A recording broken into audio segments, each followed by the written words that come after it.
We just finished studying about the West, and we had a culminating activity doing a simulation. The actors and actresses that came from Boar's Head dressed up in as prospectors and cowboys and turned the playground into the California of the 1850s and recreated the gold rush.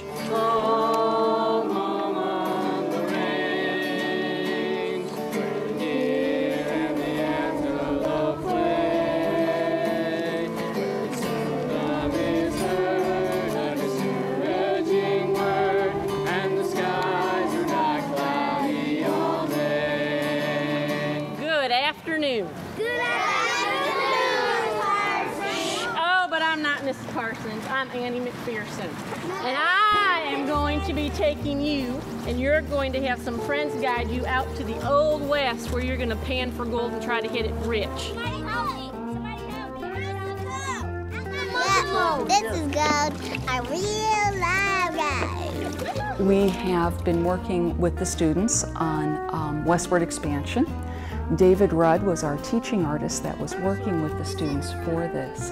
The ideal was that we were going to do an enactment of where the students would actually have to make a journey westward, go through things very similar to what the pioneers and the early people did, who actually made that journey to California for the gold rush.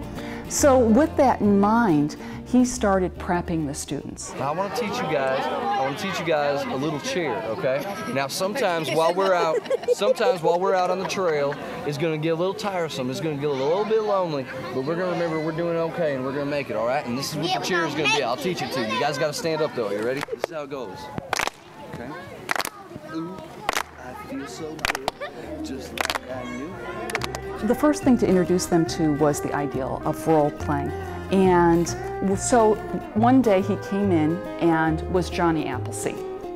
And was Johnny Appleseed for the entire day, which I think was a very new concept for these students, that an actor could actually commit that much to being a person. The students reacted very positively to it. They learned a little bit more about role playing, but they also got a lot of history. And it was his idea to not only introduce them to role playing, but also to introduce them to history and what it was like to live in that time period. And what kind of people they would actually meet if they had been living. Okay, so they would be traveling by a horse-drawn wagon. And what kind of things would they be able to take in their wagon? Only the things they needed, mainly food. And it really was to give the students an idea and to try to make it real for them that this isn't just dry history on a book, but these are people and these are people's lives and what these people had to face and overcome. These children at this young age are being very much exposed to what I would call very potent aesthetic experiences. Learning the arts is, it's very appropriate that we're pushing it at this age. I think the potentiality for children to be more globally exposed and experienced comes through an immersion of the arts. This is an age where children take to art so naturally.